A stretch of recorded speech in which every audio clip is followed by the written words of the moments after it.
আমার নিবেদন কবি অনির্বাণ ঘোষের লেখা কবিতা অধরা মাধবী।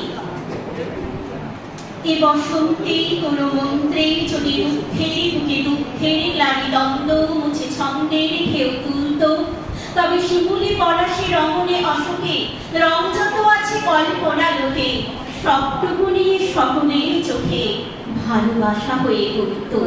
বুঝি হয়তো মানুষ ফের বিদ্বেষ ভুলত। যদি নির্মল এই ধরাতল থেকে সুন্দর এসে অন্তর জুড়ে সকলের বুকে পুষ্পের মতো ভুক্ত, তবে অশোকে শিমুলে পলাশে রমণে রং যত আছে দেহে আর মনে একাকার হয়ে উদার গগনে রামধনু হয়ে উঠত।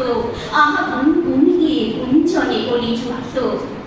এই বিশ্বের নানা দৃশ্যের মাঝে সৃষ্টির আর কৃষ্টির যত প্রতিভাস নিয়ে চারপাশ যদি সাজিত, তবে পলাশে রমণে অশোকে শিমুলে রং যত আছে নিয়ে প্রাণ ভুলে মিলে মিশে যেত ভেদাভেদি ভুলে থাকতো না ভয় লাজত। মনে মায়াবী মাদুলি প্রেমে প্রেমে প্রেমে বাজত। যদি সংঘাতি ভুলে হাতে হাত রেখে রাত্রির পথযাত্রীর হাতে তুলে দিত প্রেমে রঞ্জিত ফুলগুচ্ছ, তবে অশোকে রমণে শিমুলে পলাশে রং যত আছে নিয়ে অনায়াসে বন্ধু দাঁড়াতো বন্ধুটি পাশে সংকট হতো তুচ্ছ।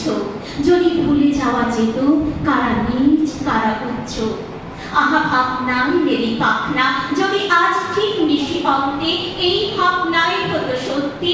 এ বসন্তে কোন মন্ত্রে কোন মন্ত্রে এ বসন্তে কোন মন্ত্রে কোন মন্ত্রে এ বসন্তে